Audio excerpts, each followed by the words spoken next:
आज हम एक ऐसी इन्वेस्टमेंट ऑप्शन के बारे में बात करने वाले हैं जिसमें चाहे कोई अमीर हो, मिडिल क्लास हो या गरीब हो, जॉब करता हो या बिजनेस, 18 साल का हो या 60 साल का, सभी के लिए प्रॉफिटेबल है। इस इन्वेस्टमेंट स्कीम का नाम है पब्लिक प्रोविडेंट फंड यानी पीपीएफ।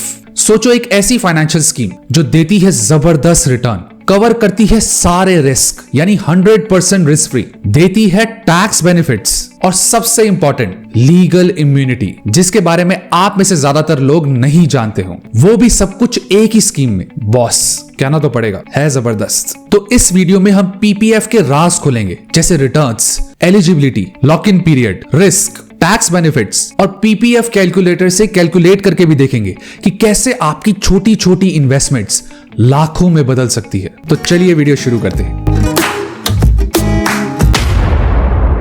हेलो, हाय एंड नमस्ते दोस्तों। तो पहले ये शॉर्ट में समझ लेते हैं कि आखिर ये पीपीएफ है क्या। पीपीएफ एक ऐसी स्कीम है जो आइडियल है उन लोगों के लिए जो कंसिस्टेंट और हाई रिटर्न्स कमाना चाहते हैं लेकिन रिस्क बिल्कुल नहीं लेना चाहते, यानी 0% रिस्क। क्योंकि ये स्कीम गवर्नमेंट ऑफ इंडिया के द्वारा चलाई जाती है, इसलिए इसमें गारंटीड रिटर्न्स होते हैं जो भारत के एक बड़े हिस्से की फाइनेंशियल नीड्स को प्रोटेक्ट करने के लिए होते हैं। और सबसे इंपॉर्टेंट बात, पीपीएफ में इन्वेस्ट किए हुए फंड्स मार्केट लिंक्ड नहीं होते। इसका मतलब यह है कि जैसे म्यूचुअल फंड और स्टॉक्स होते हैं, वो स्टॉक मार्केट पे डिपेंड होते हैं, कभी ऊपर जाएगा कभी नीचे जाएगा, लेकिन आपको इसमें कोई टेंशन लेने की जरूरत नहीं है। चाहे मार्केट में कुछ भी हो, आपके रिटर्न्स फिक्स्ड है। तो पहले बात करते हैं इन्वेस्टमेंट अमाउंट की कि आप इस स्कीम में कितना पैसा लगा सकते हैं। आप इस स्कीम में मिनिमम 500 रुपए और मैक्सिमम 1.5 लाख इन्वेस्ट कर सकते हैं पर फाइनेंशियल ईयर, यानी एक फाइनेंशियल ईयर के अंदर। तो जैसा कि मैंने पहले कहा था, यह स्कीम सबके लिए है, गरीब, मिडिल क्लास और अमीर।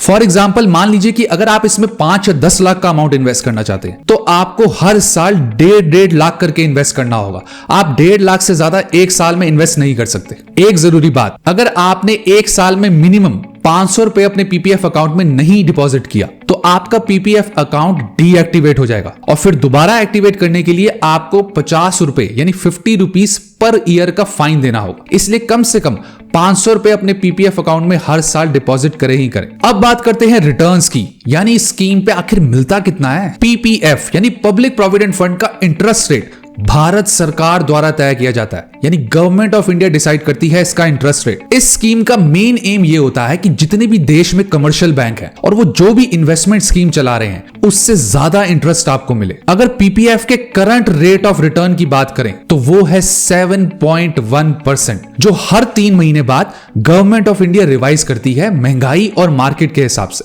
यानी क्वार्टरली इसको रिवाइज किया जाता है। अब आप में से कई लोग सोचेंगे कि बस 7.1, लेकिन मैं आपको बता दूं कि अगर आप इसके टैक्स बेनिफिट्स जो मैं आगे बताने वाला हूं और इसके बाकी बेनिफिट्स को किसी और स्कीम के साथ मिलाएंगे तो ये आपको ज्यादा बेनिफिट करेगी। तो इस वीडियो को पूरा देखिए। तो अब सीधा चलते हैं पीपीएफ कैलकुलेटर पे और कैलकुलेट करके देखते हैं कि आप कितना पैसा लगाएंगे तो आपको कितना मिलेगा। तो जैसा कि आप अपनी स्क्रीन पे देख सकते हैं, अगर हम इस स्कीम में 1.5 लाख रुपए पर ईयर यानी एक साल में इन्वेस्ट करें, जो हो गया 12,500 पर मंथ, और इंटरेस्ट रेट है 7.1 और इसका मिनिमम टाइम पीरियड है 15 साल, तो 22.5 लाख का अमाउंट इन्वेस्ट करने के बाद आपको मैच्योरिटी पे 40 लाख से ज्यादा का अमाउंट मिलेगा, यानी आपको 18 लाख से ज्यादा का प्रॉफिट होगा। लेकिन अब मैं आपको दिखाता हूं कंपाउंडिंग का मैजिक। मान लीजिए कि आपको 15 साल के बाद 18 लाख का प्रॉफिट हुआ, लेकिन अगर आप इसके सिर्फ 5 साल और बढ़ा देते हैं यानी 20 साल के लिए कर देते हैं तो आपका प्रॉफिट 18 लाख से बढ़कर 36 लाख हो गया, यानी करीबन डबल हो गया। आपको 15 साल में सिर्फ 18 लाख का प्रॉफिट मिला था,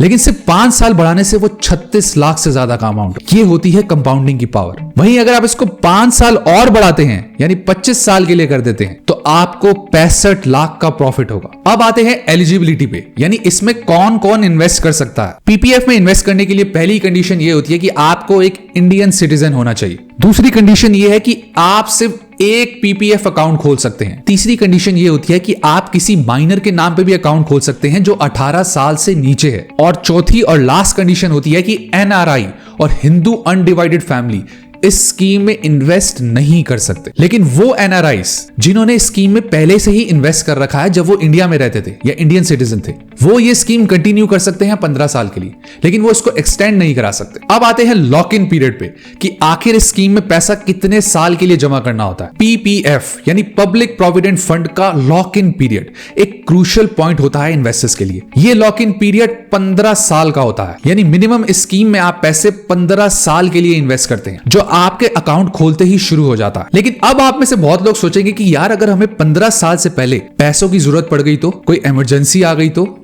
हम क्या करेंगे? टेंशन नॉट, इसका सॉल्यूशन ये है कि कुछ स्पेसिफिक सर्कमस्टांसेस में आप अपने पैसे विड्रॉ कर सकते हैं, लेकिन ये अमाउंट तभी विड्रॉ किया जा सकता है जब आपके पीपीएफ अकाउंट को 5 साल हो गए हो कम से कम।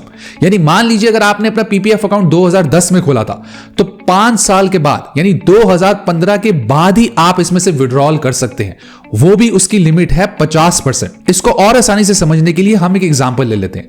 मान लीजिए हमारे पीपीएफ अकाउंट में 10 लाख रुपए हैं और हमें 5 साल पूरे हो चुके हैं उसमें पैसे डालते हुए, तो अब 6th ईयर से यानी छठे साल से मैं उसमें से 50% अमाउंट विड्रॉ कर सकता हूं, यानी मैं 10 लाख में से 5 लाख का अमाउंट विड्रॉ कर सकता हूं। लेकिन 6th ईयर से भी यानी छठे साल में भी आप सिर्फ एक ही बार विड्रॉ कर सकते हैं साल में। यानी मान लीजिए आपने 10 लाख में से 5 लाख विड्रॉ कर लिया यानी 50%, तो ये साल की एक ही ट्रांजैक्शन हो गई। आप कम ज्यादा अपने हिसाब से कर सकते हैं। उसके बाद आपको दोबारा विड्रॉ करना है तो आपको दूसरे साल करना होगा यानी 7th ईयर में, यानी साल में आप एक ही बार विड्रॉ कर सकते हैं छठे साल के बाद।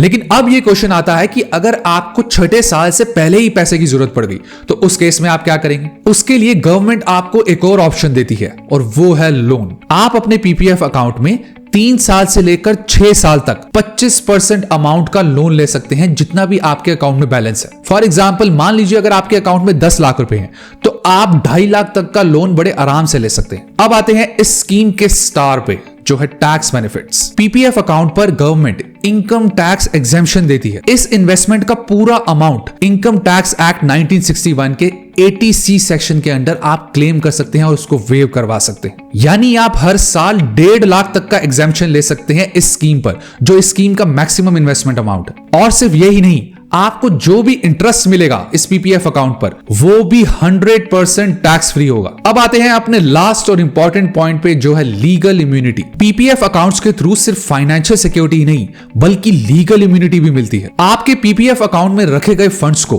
कोई भी कोर्ट, डिग्री या ऑर्डर से अटैच नहीं कर सकता। फॉर एग्जाम्पल, जैसा कि आपने देखा होगा कि अगर किसी को बिजनेस में लॉस हो जाता है या डाइवोर्स का केस चल रहा है या किसी तरह का भी केस हो, तो कोर्ट क्या करता है, उसकी प्रॉपर्टी और उसके म्यूचुअल फंड हो गए या कुछ भी एसेट्स हो गए तो उनको बेच के पैसे रिडीम करता है।